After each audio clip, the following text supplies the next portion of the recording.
Every service company has its own culture and way of doing things. How often do those differences create friction on the site, and how do the best teams manage that? Like, is there a point person that is kind of managing everybody, or is it just so natural in terms of how everything goes together that there's no conflicts? Yeah, I mean, anytime you get people together, you're going to have conflicts, right? And especially in high stress situations and all this. Like on a drilling side or when they're out there fracking the well, you could probably have up to a dozen different companies represented at any given time.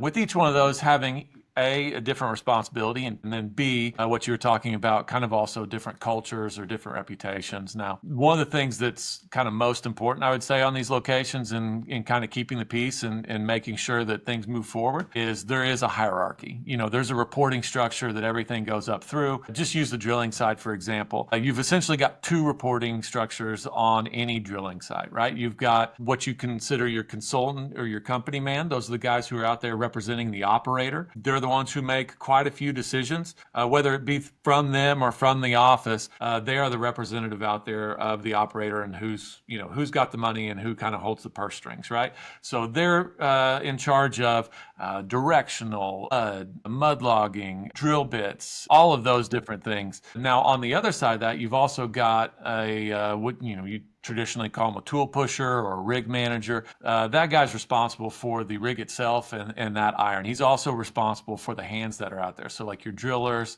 your floor hands, your derrick hands, all that different stuff, they're responsible for that side. And so both of those guys kind of work together to kind of make sure that the objectives are achieved and everything's done safely. And also, let's be honest too. I mean, sometimes there can be some friction there because those are two different reporting structures going up, and every once in a while, say the company man wants to do something that could be rough on the iron out there on the rig itself. They're going to say, hey, hold on, we're not going to do that. Here's what we want to do. And a lot of times at that point, everybody gets involved in the office and you start having these discussions of trying to find kind of a happy middle in regards to that.